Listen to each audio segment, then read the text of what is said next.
একটা এমন খবর যে খবর দিয়ে আমি শুরু করব আগামী 1 ঘন্টার বুলেটিন, যে খবরে আপনারা সবাই ভয় পেয়ে যাবেন। জাতীয় সড়কে গাড়ি স্পিডে যায়, জাতীয় সড়কে দুর্ঘটনা ঘটে, এসব খবর তো আপনারা শুনেছেন। একবার ভাবুন তো, জাতীয় সড়ক দিয়ে একটা গাড়ি যাচ্ছে, পিছনে টিজ করতে করতে খোঁচাতে যাচ্ছে দুষ্কৃতীরা, সেখান থেকে বাঁচতে গিয়ে গাড়ি গেল উল্টে, মারা গেল। ঠিক এরকম ঘটনা ঘটেছে পানাগড় লাগোয়া জাতীয় সড়কে। একটা ইভেন্ট ম্যানেজমেন্ট টিম চন্দননগরের, তারা যাচ্ছিল গয়ায় একটা প্রোগ্রামে। দুষ্কৃতীদের তারা ইফটিজ করছিল, সেখান থেকে বাঁচতে গিয়ে গাড়ি গেল উল্টে, পরপর গাড়িতে ধাক্কা আর গাড়ি গেল উল্টে। ঠিক কি হয়েছিল? অর্পণ রয়েছে আমার সঙ্গে সরাসরি, একবার জানতে চাইবো অর্পণ, ঠিক কি হয়েছিল, কখনকার ঘটনা এবং স্পট, মানে ঠিক কোন জায়গায় হয়েছে এটা? দেখো, একেবারেই রবিবার রাত্রি 12:30 নাগাদ,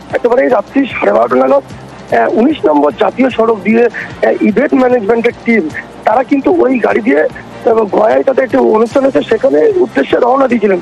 সেই সময় সেই গাড়িকে লক্ষ্য করে কিন্তু একটি 4 চাকা গাড়ি তাদেরকে ধাওয়া করে, এবং এই সাদা গাড়ির মধ্যে বেশ কয়েকজন যুবক ছিল। যেটা জানা যাচ্ছে যে এই যুবক প্রত্যেকেই তারা কিন্তু মদ্যপ অবস্থায়, এবং এই যে ইভেন্ট ম্যানেজমেন্টের যে গাড়ি, সেই গাড়ির মধ্যে একজন মহিলা এবং আরো 3 জন ছেলে ছিল তাদের টিমের মধ্যে, এবং এই মহিলা সামনে বসেছিলেন।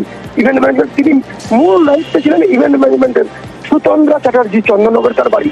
তাকে দেখেই কিন্তু মূলত সাদা গাড়িতে করে আসা বেশ কয়েকটি যুবক তারা কটূক্তি করতে থাকে, লাগাতার কটূক্তি, এবং তাদের যে গাড়ির, সেই গাড়িকে লক্ষ্য করে কিন্তু প্রথমে তারা কিন্তু এগিয়ে যায় সেই গাড়ি, এবং এগিয়ে যাওয়ার পরেও কিন্তু সেই গাড়ি ধাওয়া করে, সেই 4 চাকা গাড়ি।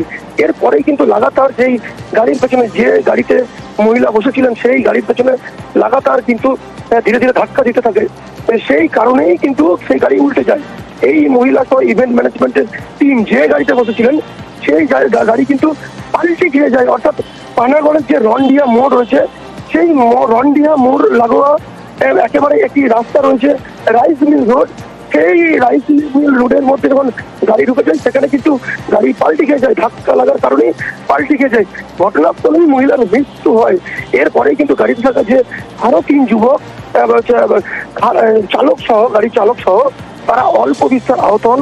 তারা প্রথমে প্রাথমিক তাদেরকে চিকিৎসা করে, পরে তাদেরকে ছেড়ে দেওয়া হয়।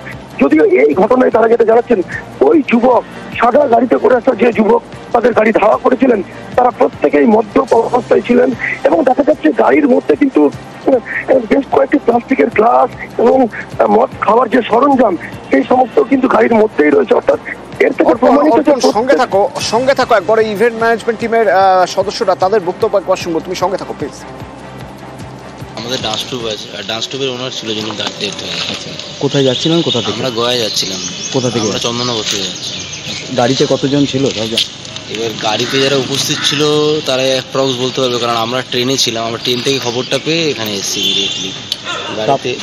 গাড়িতে যারা উপস্থিত ছিল মোটামুটি তারা ড্রাইভারকে নিয়ে 5 জন, যেটুকুনি আর কি জানে।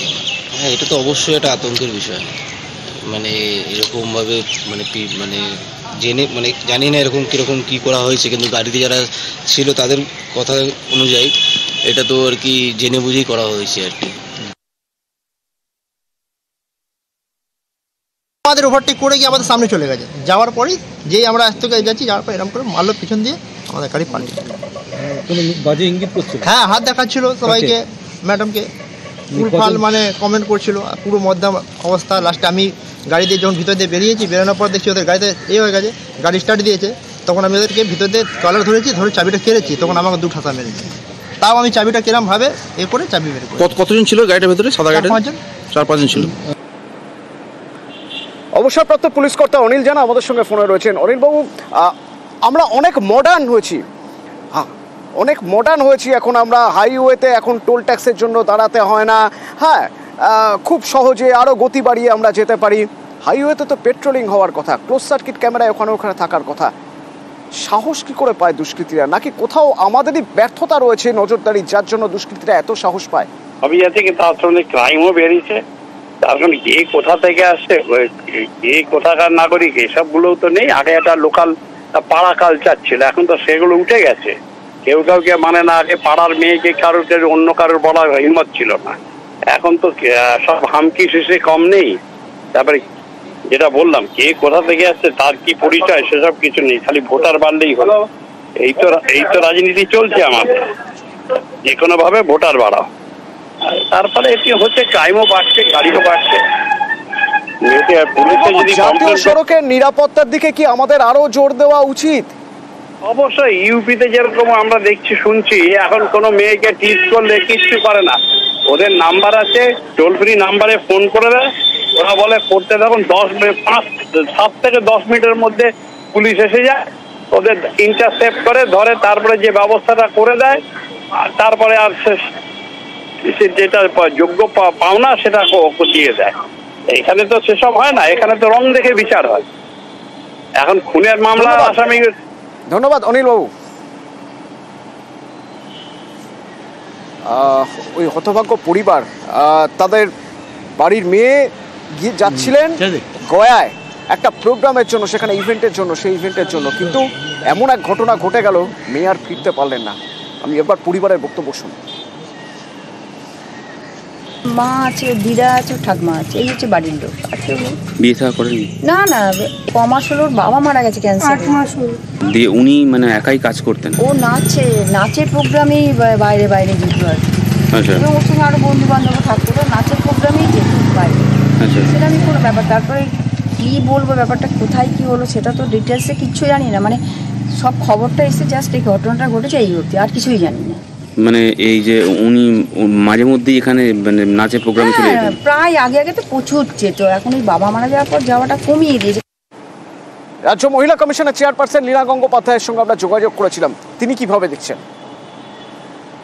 যে ঘটনা ঘটেছে তার তো কিছু বলার আর জায়গাই নেই, খুবই লজ্জাজনকও বটে, কিন্তু যারা ঘটিয়েছে তাদের এক্সাম্পলি পানিশমেন্ট যত দ্রুত সম্ভব করা উচিত, এবং পুলিশও নিশ্চয়ই সেই চেষ্টা করছে।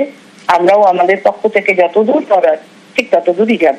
এখন এমন একটা সময় এসেছে যখন আমাদের সঙ্গে এই ছেলেদের সঙ্গেও একইভাবে কাজটা করা দরকার হয়ে পড়েছে। উইমেন্স কমিশন বলে সাধারণভাবে মেয়েদের অ্যাওয়ার্ড করা হয়, মেয়েদের সেফটি নিয়ে কথা বলা হয়, কিন্তু দেখা যাচ্ছে যে, এবং সেই কারণেই আমরা কিন্তু বিভিন্ন কলেজগুলোকে অ্যাড্রেস করি যেখানে কোয়েড কলেজ ছেলে মেয়েরা থাকে, তো সেটা আরো বেশি জোরদার করতে হবে। মানে আমরা এর থেকে বেশি অ্যাওয়ারনেস তৈরি করা ছাড়া আমাদের পক্ষে তো আর কিছু করার থাকে না। এবার প্রশাসনকে আরো বেশি শক্ত হতে হবে, আরো মনিটরিং করতে হবে। অ্যাওয়ারনেস কিভাবে তৈরি করা সম্ভব? যখন কোনো যুবতীকে, কোনো তরুণীকে রাস্তায় হাইওয়েতে দেখা যাচ্ছে শুনশান, আশপাশে কেউ নেই, তখন তার পিছনে আরামসে ছুটে যাওয়া যায়, তার গাড়িতে ধাক্কা দেওয়া যায়, তাকে কটূক্তি করা যায়, 2,500 টাকার জন্য মানুষও মারা যায়। সোদপুরে মাত্র 2,500 টাকা একটা মানুষের জীবনের দাম। 2,500 টাকার জন্য এক ফেরিওয়ালাকে খুন করা হয়েছিল। সুবীর রয়েছে আমার সঙ্গে, বলতে পারবে আরো ভালোভাবে। সুবীর, 2,500 টাকার জন্য এক ফেরিওয়ালা খুন কিভাবে? হ্যাঁ দেখো অতনুদা, তোমাকে জানিয়ে রাখি, পানিহাটি পৌরসভার 1 নম্বর ওয়ার্ড এলাকা এবং সেই এলাকাতে বাজারপাড়া যে জায়গা, সেখানে কিন্তু এই ঘটনা ঘটেছে। অর্থাৎ চিরাগ গুহ নামে এলাকার যে যুবক, সে কিন্তু কামারহাটির বাসিন্দা ফেরিওয়ালা আকরাম আলী, তার থেকে 2,500 টাকা ধার নিয়েছিল এবং সেই টাকা নিয়ে দীর্ঘদিন ধরে কিন্তু তার কাছে টাকা চাইতে যেত এই আকরাম আলী, এবং গত 1 সপ্তাহ আগেও কিন্তু এই টাকা চাইতে যাওয়া কিন্তু তার সাথে গন্ডগোল হয়েছিল। এবং গত 2 দিন আগে যখন আকরাম আলী সেই ফের তার বাড়িতে যা টাকা চাওয়ার জন্য, তারপরে কিন্তু সে তাকে বাড়ির ভিতর ডেকে নিয়ে গিয়ে ছাদের যে ঘর, সে ঘরে কিন্তু বেধড়ক মারধর করে এবং এলাকার মানুষজন সে চিৎকারের আওয়াজও কিন্তু পেয়েছিল। কিন্তু তার মা যিনি রয়েছেন তিনি বলেছিলেন যে তার ছেলেকে কুকুরে কামড়েছে, সেই জন্য সে চিৎকার করছে। এবং তারপরে গতকাল যখন দুর্গন্ধ পাওয়া যায়, বাড়ি থেকে বেরোয়, তখন কিন্তু তারা খড়দহ থানা পুলিশকে খবর দেয়। খড়দহ থানা পুলিশ গতকাল রাত্রিবেলা গিয়ে বাড়ির ছাদের যে ঘর, সেই ঘর থেকে এই ব্যক্তির আকরাম আলীর মৃতদেহ উদ্ধার করে এবং তারপরে কিন্তু পুলিশ, খড়দহ থানা পুলিশ।